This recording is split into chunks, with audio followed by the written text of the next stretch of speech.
Until recently, if you wanted a large 6-cylinder turbocharged rear-wheel drive 4-door sedan, this was it.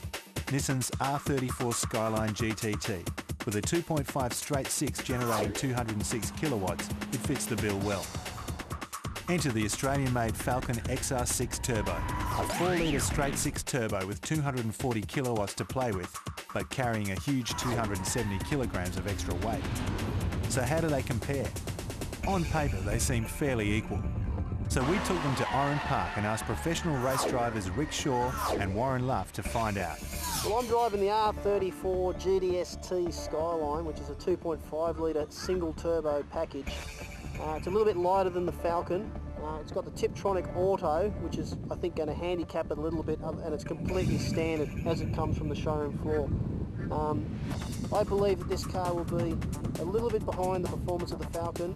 It's 205 kilowatts at the engine, so that's 35 kilowatts less. It is a little bit lighter, as I said, but I still think it's going to be lacking in the handling department. It won't quite have the balance I think the Falcon will have. Well, mate, I'm in Ford's latest offering in the high-performance market, the XR6Turbo. It puts out 240 kilowatts, and essentially this car is standard. It does have slotted rotors and Bendix Ultimate pads, but other than that little modification, it's basically as you would drive it away from the dealer. Well, I think it should stack up reasonably well. It's got some 35 more kilowatts more power. It does sort of give away a little bit of weight, but I think with the extra power and the brakes, and I think also you should see this car have a better handling balance.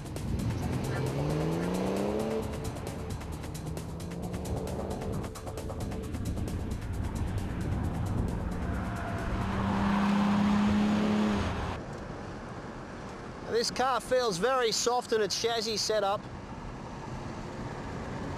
The steering's fairly direct.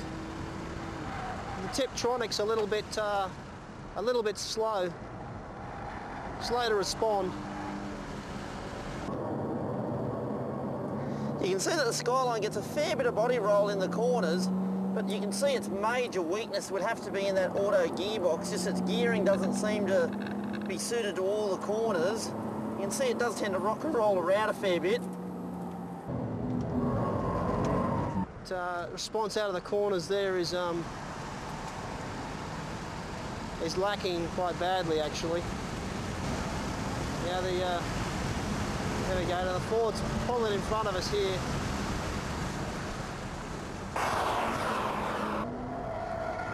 Warren's got it in quite a nice power slide there.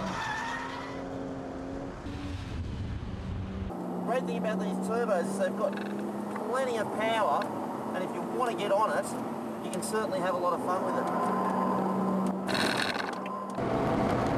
And being with a Tiptronic, it's difficult to promote power slides with the car. It's just predominantly underslide and understeering, as you can see. It just doesn't want to respond to the steering.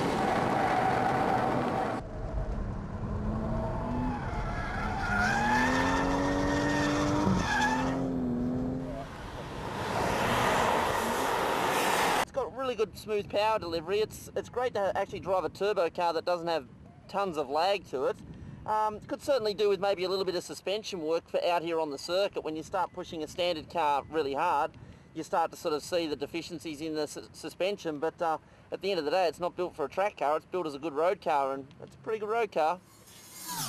Well, that was a little bit of fun. It was a bit sort of like driving a limousine with a little bit of power. It's quite mushy, I think, is the best word to describe the overall feeling of the car. The Tiptronic drastically lets it down, and it prevents you from using the power that the engine has actually got, and it's got pretty good power. I really don't think it's that far behind the XR6Turbo, but the brakes let it down, and the overall feel is just way too soft. It's like a big wet sponge, and the handling is atrocious. Well, surely a modified Skyline would do better. We couldn't find a 4-door, but this 2-door auto's had exhaust and suspension work, plus a Greddy piggyback computer. And to keep it honest, this modified XR6Turbo has electronic enhancements courtesy of chip torque to easily make over 300 kilowatts.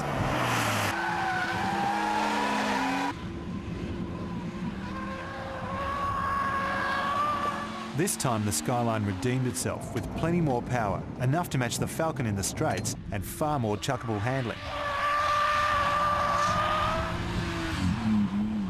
And remember, all of these improvements could just as effectively be made to the four-door Skyline.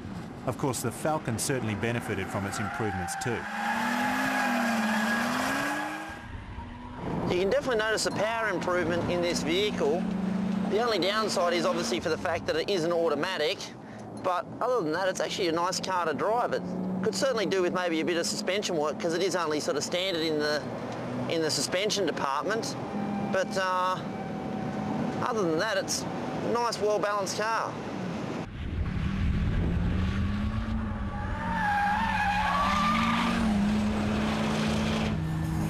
Well, that was much better.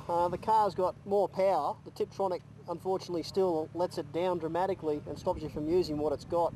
But the balance in the body, in the chassis with the suspension is 100% better. And you can actually now do what you want with the car. You can understeer it or power oversteer it as we were.